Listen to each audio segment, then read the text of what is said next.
1971 में जिस भारतीय सेना ने पाकिस्तान के 93,000 फौजियों को उठक बैठक करा के 2 महीने तक सरेंडर कराया था, उसके बाद पाकिस्तान में एक पॉलिसी बनी। पाकिस्तान यह समझ गया था कि भारत के साथ डायरेक्ट कन्वेंशनल जो वॉर होगी उसमें मैं नहीं जीत सकते हैं।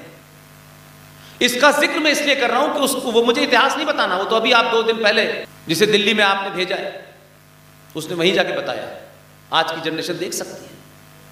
उसके बाद बाकायदा पाकिस्तान पे इस पे मंथन हुआ कि हम भारत के साथ क्या कर सकते हैं। 2 बार हार चुके थे, 65 भी और 71 भी। तब उन्होंने एक डॉक्ट्रिन बनाई पाकिस्तान में और उस डॉक्ट्रिन का नाम था bleed India with 1000 cuts. Bharat को 1000 जख्म दो और वो रिश्ते रहें। उसके तहत ये आतंकवाद वहां की फॉरेन पॉलिसी का हिस्सा है, उसका एक अंग है। इसलिए इन्वेस्टमेंट क्या है, एक कसाब के ऊपर 4-5 लाख रुपए का खर्चा आएगा, उसको ट्रेन करना है, उसको तैयारी करके देना है, पीछे बैकअप का काम हम करेंगे और कसाब भारत की आर्थिक राजधानी में घुसेगा और जिस तरीके से तबाही मचाएगा। 55,000 करोड़ रुपए का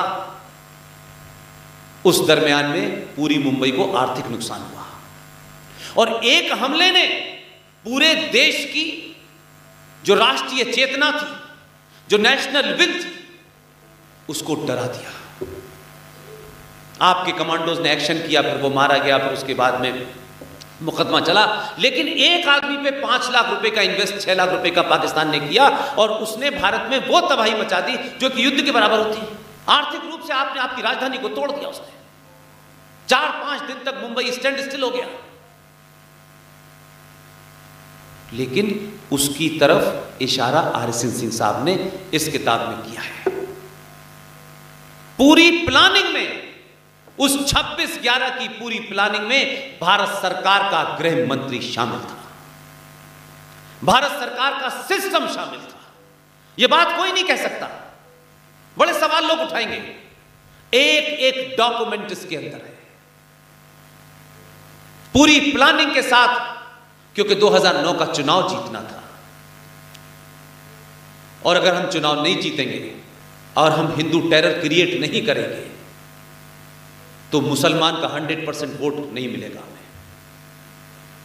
कैसे भारत का होम सेक्रेटरी मधुकर गुप्ता के साथ हाई लेवल डेलीगेशन 24 नवंबर को इस्लामाबाद पहुंचा, पहले से सब कुछ तय था। ये उनके साथ तमाम जो एपरेटस होते हैं, या ये कहें कि 26/11 जैसी स्थिति जब देश में होगी तो उस वक्त जो हमारा सिक्योरिटी एपरेटस होता है, जो वॉर रूम होता है, ऐसी हालत में क्या रणनीति होनी चाहिए, वो तमाम उस रणनीति को बनाने वाले लोग इस्लामाबाद पहुंचे हुए थे 24 नवंबर को।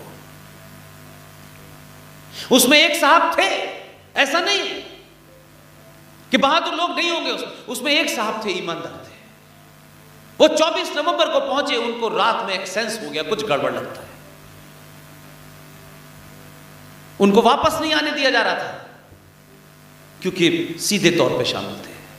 वो आ गए भारत, लेकिन जो प्लानर थे हिंदुस्तान की, आप सोचिए कि आपके देश की सरकार अपने ही देश के अंदर अपने राजनीतिक स्वार्थों के लिए एक इतना बड़ा हादसा कराए, क्योंकि उसके फॉलआउट से उसकी सरकार बनेगी।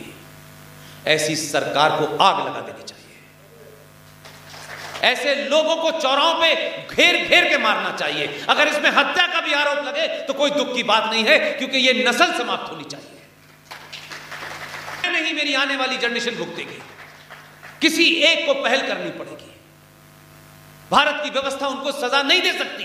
वो आज भी इस सत्ता और व्यवस्था के अंदर मजबूत हैं। आपने अभी सरकार बदली है, व्यवस्था नहीं बदली। व्यवस्था परमानेंट है। इसलिए रोज ये जो नए नए ड्रामे होते हैं, ये उसी का असर है। वो आदमी भारत आ गया और सोचिए कि उसी दौरान में 26-25 तारीख को उनका दौरा समाप्त हो रहा था। क्योंकि मेरा उस मुल्क से जरा पास का 12 साल संबंध रहा है तो मुझे उनकी जगह पता है। इस्लामाबाद से ऊपर एक खूबसूरत सा हिल स्टेशन है जिसे मरी कहते हैं। कहा गया कि भाई आप लोग आए हैं पहली बार, हमें मेहमान नवाजी का थोड़ा मौका दीजिए, आप एक दिन और रुकिए और जो मरी हमारा खूबसूरत हिल स्टेशन है जरा उसका लुत्फ लीजिए। हमारे यहां तो लोग लुत्फ के लिए वैसे बेकार बेचारे दीवाने रहते हैं। पूरी की पूरी दुकान उठ के मरी स्टेशन चली गई और मरी हिल स्टेशन से भारत के और उनके बीच का सारा कम्युनिकेशन जीरो हो गया। और जिस वक्त वो लोग इस्लामाबाद में थे, होम सेक्रेटरी मधुकर गुप्ता की देखरेख में, उसमें फर्स्ट सेक्रेटरी, सेकंड सेक्रेटरी, ये वो सारा का सारा एपरेटस इस्लामाबाद के 30 किलोमीटर ऊपर मरी स्टेशन पे बैठा था और बेहतरीन वहां की एक बियर होती है मरी बियर, उसे पी रहा था। उसी दिन 26 तारीख को दिल्ली में, जिसका मैं खुद गवाह हूं क्योंकि उस वक्त मैं पाकिस्तान मीडिया के लिए भारत से काम करता था, पाकिस्तान का जो वर्तमान फॉरेन मिनिस्टर है शाह मोहम्मद कुरैशी, उस वक्त भी वही फॉरेन मिनिस्टर था। कितना डिजाइन करके बनाया कि दुनिया का कोई आदमी ये शक ही ना कर सके। पूरा टॉप डेलीगेशन भारत का एपरेटस इस्लामाबाद में और पाकिस्तान का फॉरेन मिनिस्टर दिल्ली के अंदर, महिलाओं का प्रेस क्लब है IWPC, Indian Women's Press Corps, Windsor Palace जहां मेरिडियन होटल बना है उसमें बैठा हुआ था।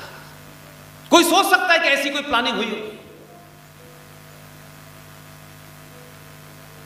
इसलिए जो सिंह साहब कह रहे हैं, न कोई दुनिया की ताकत भारत को ईस्टर्न बॉर्डर पे न वेस्टर्न बॉर्डर पे भारत की न 1 इंच जमीन ले सकती है, न भारत में घुस सकती है। भारत को जहां बाहर से भी आपको खतरा लगता है, उसके मुकाबले के लिए भारत की सेना उन्हें मुंह तोड़ जवाब दे सकती है। उसकी सैन्य शक्ति पे आपको कोई शक नहीं होना चाहिए। ये राफेल है, ये मिराज है, ये है, वो है, ये सब कुछ है। भारत को आज जो सबसे बड़ी बात, जो पुराने आर्मी चीफ थे मिस्टर रावत, जनरल रावत ने जो कहा था कि भारत 2.5 युद्ध में ग्रस्त है, क्योंकि वो आर्मी वाला है। अरे इसी देश में रहता है, इसी देश को देखता है, सब कुछ उनकी आंखों के अलग हो रहा है ऐसा नहीं, उनको सबको पता होता है, लेकिन वो बेचारे एक अपने डिसिप्लिन में होते हैं, इसलिए सिविलियन मैटर में दखल नहीं देते। भारत को इसके अस्तित्व से लेके आज तक अगर सबसे बड़ा खतरा है तो इसको थर्ड फ्रंट जो भारत के अंदर है, भारत के अंदर जो करोड़ों गद्दार हैं, जो अलग अलग शक्लों में हैं, वो यूनिवर्सिटीज में हैं, वो एंटरटेनमेंट में हैं, वो व्यवस्था में हैं, वो IAS में हैं, वो PCS में हैं, वो जुडिशरी में हैं, वो प्रोफेशनल पिटिशनर हैं, और एक पूरा इकोसिस्टम बना हुआ है। जैसे ही कोई बुरहान वानी नाम का आदमी आतंकी मार दिया जाएगा, यकायक कुछ लोग उसकी सपोर्ट में दिल्ली में रैली निकालेंगे। कुछ मीडिया ये कहेगा कि देखिए गरीब बेचारा पोस्ट मास्टर का बेटा था। एक ऐसा नैरेटिव क्रिएट करते हैं कि भारतीय सेना ने कोई जघन्य अपराध किया है, किसी गरीब बेचारे को मार दिया है। इसलिए अफजल गुरु को फांसी देंगे तो कहेंगे कि अफजल गुरु जो था वो निर्दोष था, उसे भारत की जुडिशरी ने मार दिया। याकूब मेनन को सजा होगी, इसी संविधान के तहत होगी, और वही अल्ट्रा सेकुलर सरकार के दौर में होगी, तब भी याकूब मेनन का फांसी जो है भारत की जुडिशरी का जुडिशियल किलिंग है। ये नैरेटिव बनाते हैं। लेकिन इन्हीं युवाओं से पूछना चाहता हूं कि याकूब मेनन जिस दिन मरा था, सब जानते हैं कि उसने 1993 में क्या किया था। इसलिए आप फैसला करें, जो भाई भाई की बात करते हैं, हिंदू मुस्लिम एकता की बात करते हैं, यह मुमकिन ही नहीं है। इसका टेस्ट हम पिछले हजारों साल से दे रहे हैं। ये जो पूरी फहरिस्त गिनाई कि किसने मंदिर तोड़ा, फिर किसने बनाया, फिर किसने मंदिर तोड़ा, फिर किसने बनाया, चाहे वो काशी का हो, चाहे मथुरा का हो, चाहे अयोध्या का हो, चाहे 30-40 हजार मंदिर टूटे हो, ये किसने तोड़े भाई? जमीन नहीं मिल रही थी क्या उनको? मंदिरों को तोड़ने की वजह क्या थी? मंदिर सनातनी हिंदुओं के सम्मान का प्रतीक है। उस सम्मान को तोड़ो, और आप देखिए कि वो कितने शातिर थे। उन्होंने आपके मंदिर तोड़े, तोड़ के वहां अलग मस्जिद बना देते, तब भी कुछ हद तक समझ में आता। उन्होंने हर मंदिर आपका ऐसा तोड़ा है कि मंदिर तो दिखे, बाबा विश्वनाथ पे आप जाएं, जल चढ़ाएं और इस बात के लिए अपने पूर्वजों को कायर समझें, अपने होने पे आपको इंफिनिटी कॉम्प्लेक्स हो कि जिस बाबा विश्वनाथ के सामने जो नंदी बैठा है, वो नंदी 500 साल से इस बात का इंतजार कर रहा है कि जो उसके सामने बाबा विश्वनाथ होने चाहिए थे, वहां मस्जिद खड़ी करती है।